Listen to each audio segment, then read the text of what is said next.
अब मैं वीडियोस देखता रहता हूँ, पॉडकास्ट, और गूगल ने 1998 में जो फंडिंग ली थी $100,000, $100,000 कितना हो गया, अराउंड 90 लाख। उसको इन्फ्लेशन आप एडजस्ट करो तो 2-2.5-3 करोड़ रुपया बनता है, राइट। तो इंडिया में अगर आप देखो इतना इकोसिस्टम है, लोन्स हैं, इक्विटी फंडिंग हैं, ग्रांट्स हैं, एंजल इन्वेस्टर नेटवर्क इतने हो गए हैं, तो 2.5-3 करोड़ पे इट्स वेरी इजी। अगर आप एक्चुअली पैशनेट हो फॉर दैट स्पेसिफिक प्रॉब्लम तो उतनी फंडिंग मिल सकती है। मुझे लगता है थोड़ा सा सोच हमें, अब हमने शायद टोटली डिपेंडेंट हो गए हम वेस्ट में, माइंडसेट से थोड़ा हम भूल जाते हैं कि नक्शे में वो भी एग्जिस्ट करता है। शायद पहले हमें पता नहीं था कि यूएस एग्जिस्ट करता है, तो हम अपनी चीज़ें खुद बनाते थे। जी सर, एक सवाल जो भारत के में इंडिया में जी आर्टिफिशियल इंटेलिजेंस को लाता, हेलुसिनेशंस बड़े खतरनाक हैं, भ्रम बड़े खतरनाक हैं, और भारत में तो ये जाति को छूते हैं, धर्म को छूते हैं, इतिहास को छूते हैं। एक गलत जवाब, एक गलत ट्वीट जो आर्टिफिशियल इंटेलिजेंस से निकल के आता है वो कुछ भी कर सकता है। और पूरी दुनिया की जो सबसे बड़ी आर्टिफिशियल इंटेलिजेंस चिंता इस समय वो एपिस्टेमोलॉजी है, कि वो जो बेसिक डेटा, वो कल्चर, वो संस्कृतियाँ जो किसी देश की हैं उस पर वो ट्रेंड नहीं हुए हैं। आपकी भी नींद खराब होती है इसको सोच के? आपको भी डर लगता है? इसमें होती है इसमें होती है कि कोई सी हमारे ऊपर रिस्पॉन्सिबिलिटी है जब लोग उसको यूज़ करते हैं, पीपल डोंट नो। अगर हम कोई प्रोडक्ट लेते हैं या टीवी लेंगे या बॉटल लेंगे, हम ISI मार्क देखते हैं और हमें टेस्ट करने की ज़रूरत नहीं होती, हम ले लेते हैं, है ना। ISI है या प्रोसेस है तो ISO है। तो अभी वो AI में सर्टिफिकेशन अभी बनी नहीं है, राइट। तो अगर बनने की तो फिर हमारी वो टेंशन चली जाएगी, there is someone who is certifying it. जब तक वो नहीं बनती वो टेंशन है। आई थिंक स्टॉप कैप, मुझे लगता है कि ह्यूमन इन द लूप जो इतना डिस्कशन होता है कि ह्यूमन इन द लूप, मुझे लगता है थोड़ा उल्टा करते हैं, AI इन द लूप करते हैं। Let human be the main centre point. इससे पहले जो पैनल में डिस्कशन हुई थी कि डॉक्टर रिप्लेस होंगे एंड ऑल दैट, गाड़ियाँ ऑटोनमस हैं या नहीं, बिल्कुल हैं, लेकिन मुझे लगता है कि late us be in the centre and use AI in the loop. Not AI system है, ऑटोनमस है, उसमें ह्यूमन रिव्यू कर रहा है, उल्टा कर देते हैं। Let we be the decision makers, let we lead it, because अभी काफ़ी चीज़ें हैं जो AI में नहीं गई, जो हम डिस्कस कर रहे थे पर्सनल मॉडल की। मतलब जो हमारी इंट्यूशन है, जो हमारे थॉट्स कहाँ से आते हैं, वो बॉडी पार्ट मुझे अभी तक नहीं पता कि कौन से बॉडी पार्ट से वो जो थॉट ओरिजिनेट होता है, राइट। तो अभी let us be the leader, AI should assist us. आखिरी सवाल बिल्कुल एक लाइन में, आज से 5 साल बाद उत्तर प्रदेश की किसी गांव में जब कोई माँ अपने मोबाइल पर भारत GPT डाउनलोड करेगी तो उसके लिए क्या कर रहा होगा उसके लिए वो क्या कर रहा होगा भारत GPT?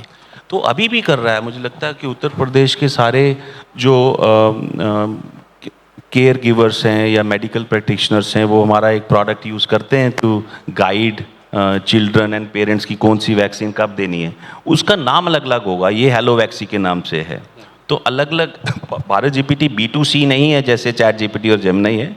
सो आप काफ़ी प्रोडक्ट्स यूज़ कर रहे होंगे ऑलरेडी, जो लोग कर रहे होंगे, तो वो पावर्ड बाय कोरोवर या भारत GPT होगा। तो ये वैक्सीन की बात है, तो ऐसे हेल्थ केयर, फिर एग्रीकल्चर, फिर एजुकेशन, ट्रैवल, बैंकिंग, हर जगह में आप देखोगे इसका यूज़ होगा। Thank you Ankush, time is up. अगर आप लोगों को कोई सवाल हो अंकुश तो अभी हम उपलब्ध होंगे, आपसे बात कर लेंगे, क्योंकि शायद अगले सेशन की तैयारी है। हमारे पास सवालों के लिए जगह है? एक सवाल तो ले ही लेते हैं सर, एक कोई सवाल कोई पूछना चाहता हो तो। हेलो जी सर, नमस्ते सर, मेरा नाम प्रद्युम्न सेंगर है और मैं यहीं BBAU में पढ़ता हूँ, जर्नलिज्म का स्टूडेंट हूँ। तो मेरा आपसे क्वेश्चन ये है कि AI एक शाप है या एक वरदान है? एक सिंगल लाइन में इसका आप जवाब कैसे देना चाहेंगे? बताइए अंकुश। आई थिंक जो आपको दिखता है अभी आप वही, मेरे कहने से कुछ नहीं होगा। अगर आपको वरदान दिखता है तो अच्छी बात है, यू ऑलरेडी इवॉल्व्ड, और उसको वरदान की तरह यूज़ करोगे। अगर आपको अदरवाइज दिखता है तो आप उसको वैसा सोचोगे। तो आई एम ऑप्टिमिस्टिक, मैं उसको वरदान की तरह ही सोचता हूँ, और आपको भी सोचना चाहिए। Thank you sir, thank you. Ma'am mike सामने दे दें। हेलो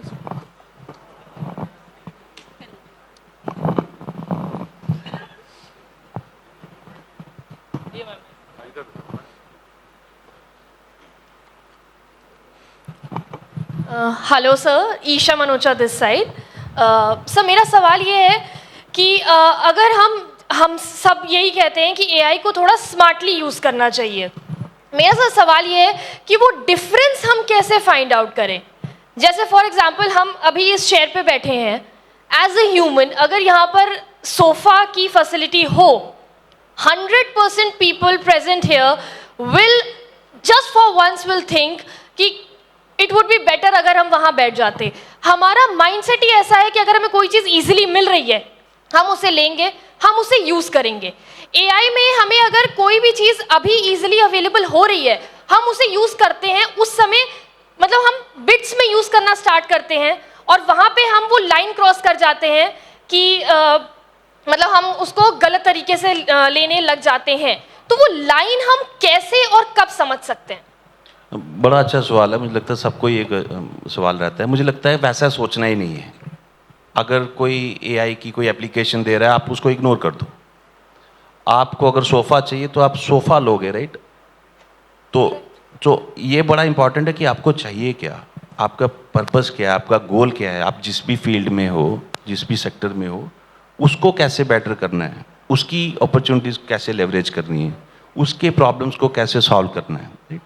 तो बस प्रॉब्लम्स आपकी, सोच आपकी, आप देखो कि एआई आपकी हेल्प कर सकता है या नहीं। एआई क्या दे रहा है that should be secondary for you. आपकी प्रॉब्लम, आपके सॉल्यूशंस में एआई कैसे हेल्प कर सकता है दैट यू फिगर आउट। तो वो इजी डिसीजन हो जाएगा और इम्प्लीमेंट भी होगा। बट सर वो हमें लेजी नहीं बना देगा, like day to day life में वोंट बी लेजी नहीं, फास्टर बनाएगा आपको, फास्टर बेटर आपको प्रोडक्टिव बनाएगा। मैं एक बात अंकुश की बात में जोड़ूँ, आपका सवाल मैं समझने की कोशिश कर रहा हूँ। बुनियादी फ़र्क समझने की ज़रूरत है इंटरनेट और एआई के बीच में। एआई आपको वही बताता है जो आप उससे पूछना चाहते हैं। हमें सवाल करना सीखना होगा, सही सवाल बनाना सीखना होगा। जब तक हमें सवाल पूछना नहीं आएगा तब तक वो सिस्टम जवाब नहीं देगा। इंटरनेट एक पैसिव मीडियम है। आप एक लाइन डालते हैं और उस पर एक बहुत सारा डेटा आपके सामने आ जाता है। एआई को आपको बताना पड़ता है कि मुझे ये बताओ, और अगर आपका सवाल क्लियर नहीं है, बायस्ड है, तो वो जवाब भी वहाँ से आएंगे। और इसलिए महत्वपूर्ण होता है एआई को यूज़ करते समय, जितना हम इस्तेमाल कर रहे हैं, अभी हम लोग डिस्कस कर रहे थे, मैं अपने पर्सनल एक्सपीरियंस से बता रहा हूँ, जितने बेहतर ढंग से आपके पास अपने प्रश्न होंगे उतने ही बेहतर जवाब एआई देगा आपको। और इसीलिए एआई प्रोडक्टिविटी में लोगों को मदद कर रहा है, क्योंकि उन्होंने ये पहले सीखा कि वो इस मशीन से पूछेंगे क्या, और आप उससे जो पूछेंगे वो आपको जवाब देगा। और शायद आपको उस जवाब को ढूंढने में जितना समय लगेगा उससे उसकी तुलना में मिली सेकेंड में आपको जवाब मिल जाएगा। तो हमारी समस्या ये कि हमें अपने स्कूलों में, कॉलेजेस में लोगों को, बच्चों को सवाल पूछना सिखाना पड़ेगा। प्रॉम्प्ट सवाल ही है जो आप एआई को देते हैं, ये बताते हैं कि हमें ये चीज़ें बताई जाएँ। यही बुनियादी फ़र्क है और यही एआई की लर्निंग का फंडामेंटल है, जो मतलब मैं अपने एक्सपीरियंस से बता सकता हूँ। Thank you so much sir, thanks a lot. Last में आखिरी सवाल इधर से ले लेते हैं, तब माइक इधर पहुंचा दीजिए। हेलो सर, मेरा नाम आशीष है, दिस साइड। मेरा क्वेश्चन, दो क्वेश्चन है, दो पार्ट में। एक तो एआई को हम एनवायरनमेंट की जीरो एमिशन की बात कर रहे हैं, उसको सॉल्व करने के लिए एआई हम कैसे यूज़ कर रहे हैं। हमें ये जानना है क्या हम कोई ऐसा एजेंट बना सकते हैं जो स्कूल गोइंग बच्चों को हम ये दे पाएँ कि वो एक कैमरा ओपन करके ये एनालिसिस कर पाएँ कि ये पर्टिकुलर एरिया में अगर वो 3 पेड़ लगाते हैं तो अगले 3 साल, 5 साल, 10 साल में उसका क्या इम्पैक्ट उनको मिलेगा। दूसरा क्वेश्चन मेरा ये है, जो डेटा सेंटर्स एआई के लिए बनाए जा रहे हैं, लाइक जैसे कि एक नॉर्मल है कि हमें एक प्रॉम्प्ट जब यूज़ करते हैं उसके आंसर में एआई जो काम करता है अप्रॉक्सीमेटली 500 ml वाटर वो यूज़ करता है।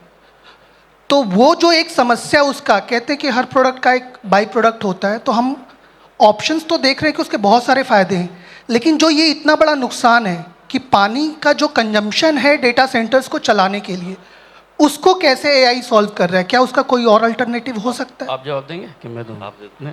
आप दे दो, फिर मैं हाँ, मैं इसका सवाल का जवाब आपको बहुत दो तरह से दे सकता हूँ। देखिए, हम एआई के बेसिक प्रोग्राम से एजेंटिक पर आ गए। जब आप जिन शब्दों का एआई में ये भी सिखाता कि हमको कौन सा शब्द कैसे इस्तेमाल करना चाहिए पूछने के समय। जब आप एजेंटिक एआई की बात करते हैं तो आप एक स्पेसिफाइड प्रोग्राम की बात करते हैं जो किसी खास पर्पस के लिए बनाया जाता है। तो एजेंटिक एआई की एक अपनी दुनिया है। वो जो प्रोग्राम बनेगा उसका एक अपना फ़ायदा नुकसान होगा। अगर वो आपको सही रिटर्न देगा रेवेन्यू में तो काम आएगा। जनरल पर्पस टेक्नोलॉजी आपके लिए। एक चीज़ आपको देखना होगा, अगले 3 साल के अंदर आपको शायद आश्चर्य होगा जान के कि दुनिया की सबसे बड़ी बिजली कंपनियां गूगल, माइक्रोसॉफ्ट और अमेजन होंगी। पिछले 10 साल में इन कंपनियों ने पूरी दुनिया में पावर प्लांट्स बनाने में, ग्रीन पावर प्लांट्स बनाने में, न्यूक्लियर में सबसे बड़ा में इन्वेस्टमेंट किया है। पीछे 5-6 सालों में छोटे न्यूक्लियर प्लांट्स लगना शुरू हुए हैं, भारत में भी शुरू हो रहे हैं, जहां अब आईटी कंपनियां सीधे अपनी खुद बिजली बनाने जा रही हैं। तो am I right? बिल्कुल, मैं थोड़ा ऐड करूं। आप देखो यहाँ पे 500 मोबाइल्स हैं, तो they are data centre in itself. आप ही उसमें एक इनिशिएटिव लो, हम बाहर मिलते हैं। So let us create a cloud based data centre.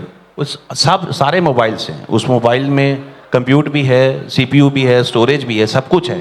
तो हम यहाँ पे भी डेटा सेंटर बना सकते हैं, right? Floating data centre, cloud based, mobile based data centre. तो आप पहल लो तो एनर्जी एफिशिएंट होगा। और वाटर इज़ अ मिथ, सब डेटा सेंटर्स में वाटर यूज़ नहीं हो रहा है। थैंक यू अंकुश। हमारे अगले मेहमान सामने आ गए हैं। हमको ये बहुत अच्छा, बहुत इंटरेक्टिव सेशन अब यहाँ समाप्त करना पड़ रहा है। अंकुश आपके लिए उपलब्ध है बाहर, आप इनसे सवाल पूछ सकते हैं, बात कर सकते हैं। बहुत बहुत आभार, धन्यवाद। Check. Can you please invite on stage Priyanka Srivastav to please do the honor and present a humble gesture of gratitude to our very special guest. मैं आमंत्रित करती हूँ प्रियंका श्रीवास्तव जी को कि वे मंच पर पधारें। Let's give it up, ladies and gentlemen, Mr. Ankush Sabharwal, who gave his valuable time and his insights on this very prestigious session.